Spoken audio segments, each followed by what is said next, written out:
Not gonna lie, I kind of miss this hat, so I think it's time for me to be back. Diversity and inclusion can be an important tool to speak out against oppression.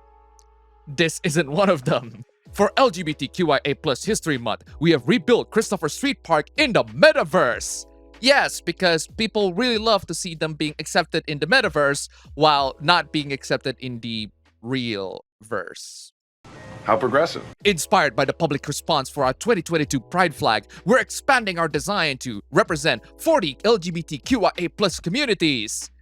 And all of that by mashing everything into this absolute mess of a vortex. A banner of pride, they said. But seriously, if you ask me, this flag looks like the very end of someone's butthole. I mean, yes, LGBT people love them butts like every sane individual on the planet, but I think this mess of a rainbow vortex is taking it a little bit too far to the other direction. And that's our first hoopla for the APB recap. I know it's early, I don't have a lot of things to do at Sunday, so I decided to make it early. Not that early. I recorded this in 2 bits because I don't have time to compile them together in one, and I'm super tired at work. Some of the recaps you see here will be also featured in the shorts on this channel because they're so insanely short that 1 minute is enough to cover them. But hey, that means more hooplas will be featured, and people tend to like short form content anyway, so I don't know, we'll see how it goes. As usual, before we start the recap proper, this video is sponsored by none other than you guys. Huge thanks for everyone who supported this channel. You guys have been absolutely fantastic.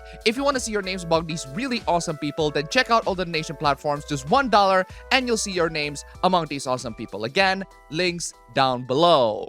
The Warhammer franchise do make changes that fit into the cycle of diversity, where outsiders decide that a recently popular hobby is theirs now, so they're gonna change it to whatever they like. But apparently, if you point out the trend that woke people are going to invade fandoms, you're not a true Warhammer fan. Okay, I mean, female space marines are odd, but would be cool. Who cares if it gets changed? Like, literally everyone in a fandom? Using woke at all makes you a fucking loser! Just because that word is abused to death by internet grifters doesn't mean that every usage of it is inaccurate. Bless these incels for trying their hardest to pick up women that are clearly way off their leagues. Hey, you remind me of that sexy Chinese teacher I had in 7th grade. I'm good at cooking Chinese food. Clearly he tries to type food, but the typo says good, so I give him the benefit of the doubt for the typo, but what I won't give the doubt for is the part where he assumes that the woman that he tries to pick is Chinese. I'm sure he's one of those people that don't know the other countries in Asia exist other than China, Korea, or Japan. Give me a chance, please! Now that doesn't sound desperate at all. Oh, you're one of these play hard to get bitches, huh? Let me do it how you guys do it. Ghost blocks!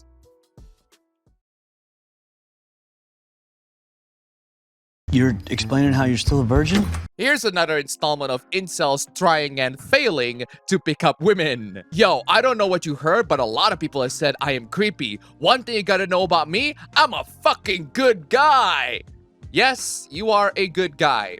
According to you. A very reliable source, and not in any way biased at all. My BS detector's going ding! Here's what's gonna happen. We're gonna go on a lovely date. Me and you tonight. You have one chance to prove yourself, so wear your best dress. Funny how these incels want the woman to wear the best dress while they themselves are gonna be as ugly as they possibly can. I don't have time for no games. I am rich man. My time is money to feel me, bitch. Begs the question why you're here picking the girl up in the first place, but okay then. If time is money, then you wasted your money picking this chick up.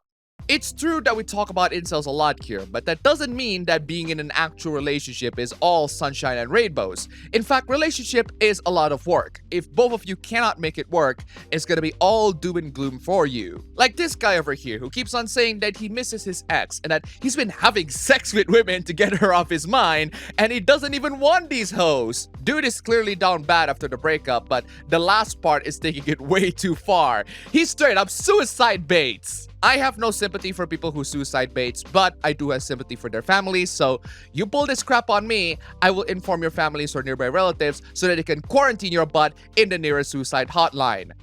Failing that, I'll let you do the deed yourself. Having nostalgia over old stuff is something that a lot of adults these days have, so it boggles my mind in why this person thinks that it's a bad thing. I don't know how you could have nostalgia for something that is just the backdrop of every angry YouTube gamer video made in the past 13 years. Okay, first off, people actually experience the stuff that those YouTubers are talking about back in the day. And second, people have nostalgia over 2000s era internet. So of course, people are gonna have nostalgia over angry gaming YouTubers because that's what they used to watch back then and probably still watch right now. Getting invisible quote retweets on this and randos showing up to call me a cuck. So let me reiterate that I truly do not care. You don't care so much that you keep on tweeting saying that you don't care. Guys, if you genuinely don't care about something, don't say that you don't care. Just say nothing. Actions speak louder than words. It's kind of interesting how chuds are now another installment of the internet's latest target. I have no idea what it means, but a lot of people certainly use them for practice. Chuds will be like, oh no, you're wrong. I love strong female characters. And then the only strong female characters they like are just these. I mean, granted, sexiness is a nice bonus at the top of these characters being strong, but the female characters that I love in fiction aren't really fitting the general definition of sexy. But hey, I guess that means that I'm not a chud. Since many people keep misunderstanding my point, here it is more clearly. Many of these men only accept strong female characters like Red Sonja because they are traditionally attractive or sexy. Yeah, I get your point the first time, but I don't see why you need to point them out. What are you trying to say by the discovery? Are you trying to say that men are misogynistic or sexist because they like female characters for their sexiness rather than how genuinely strong they are, both emotionally and physically? I mean, I wouldn't go so far as calling them sexist, but I do think they have a narrow definition of what makes a real strong female character. I don't know how you can be at this level of corporate bootlicking, but here we are. Warner Bros. Discovery is releasing Lord of the Rings, The Fellowship of the Ring, the first movie, not the crappy TV show, in its entirety as a set of NFTs. This will apparently kick off the WB Movieverse, which will release various films on NFTs. I'd rather you guys buy the original trilogy on Blu-ray, or just pirate them. At least when you pirate them, you actually own the copies. People pirate movies and share streaming service passwords, then wonder why movie companies have to resort to stuff like this. No, they do that because they suck at managing their fundings and want to catch in on the latest trends, not because we pirate movies and share streaming passwords. Most people are not pirates because piracy is not an easy thing to do. And did you know that Netflix once tweeted, "Love is sharing passwords"? That aged horribly well, did it? Another day, another bad Batman take. Batman was a horrible person now that I think about it.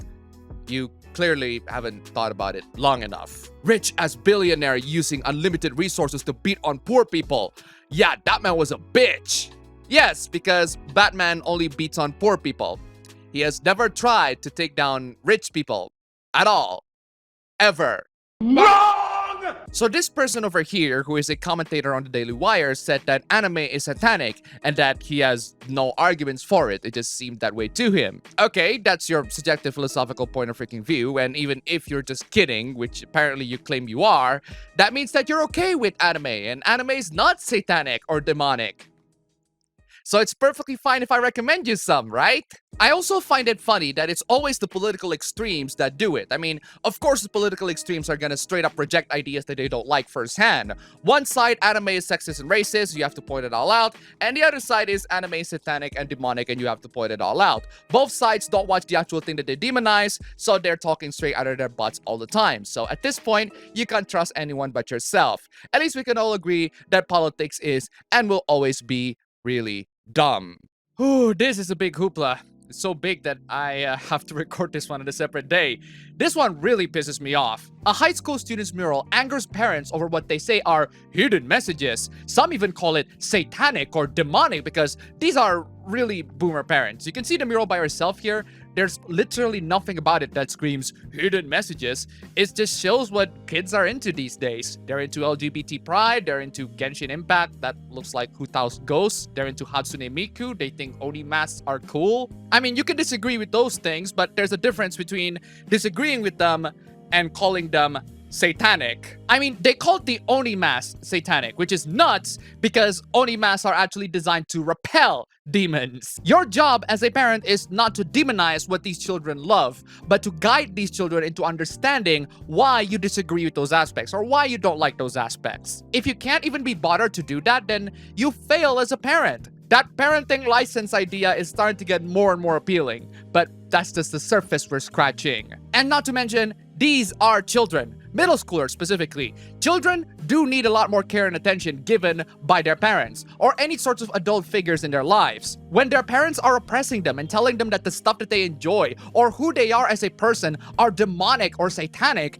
they have every right to speak out against them and every right to find communities that don't reject them. This event clearly shows that they haven't been given enough love and attention from their parents, or that they don't trust their parents enough to have them care for them. It's absolutely nuts for these parents to think that these things that they cry out as satanic or demonic are the ones that cause problems to their children, rather than them not willing to educate their children and why those things are bad. We do have parents like this a lot, and it's difficult for children to be able to stand up against them in this matter. What they need in school are people who are able to accept them for who they are and what they are. And even if you don't agree with the direction that they're taking, that you as a parent have a duty to guide your children to the things that you think are right. Try to make sure that they can still like what they like while you still be able to guide them into the direction that you want them to go to. Calling these things that they love demonic and satanic is not a solution to this problem. There are lots and lots of popular characters being identity swapped so that they are more and more of a minority than they originally were. So why can't they just make new characters? Because they won't have a platform an existing character will have. So basically, you want to get as many clout as possible by hijacking a platform that people love and change it into something that it isn't. Change it into something that only pleases you and a certain subset of people and not the fans of the original stuff. And you wonder why people don't accept you and your characters. If you find advancing characters annoying, maybe you should stop reading comics, watching shows, or movies.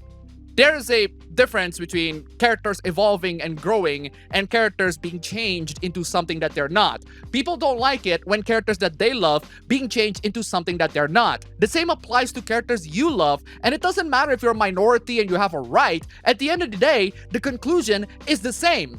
Doing so makes people angry, and that's the absolute last thing that you guys want. You guys don't want these people to hate you, but you did everything you can to make sure that these people hate you. The newest Pokemon Scarlet and Violet lets you to create your own Pokemon trainer. But the thing with this installment is that the gender selections are referred to as a base style. That's a trend that I'm starting to notice in this industry, where character creations no longer refer to male and female and now refer to types like type 1 or 2 or type A or B, which is clearly designed to appeal to a specific subset of the LGBT community. But I'm just saying, isn't the whole thing pointless if it's going to use the same male and female pronouns? Because apparently that's what happens with Pokemon Scarlet and Violet. The style determines the pronouns. So if the pronouns are still going to be he and she, why don't just call them male and female? Game devs, if you want to go all out with this inclusivity stuff, actually go all out. Not this half-ass BS. And that's all for the recap today. If you enjoyed this recap, give it a thumbs up and subscribe to the main channel and of course the stream channel as well. Links down below. Don't forget to support the channel through all sorts of means you like. Again, links down below. And thanks for watching.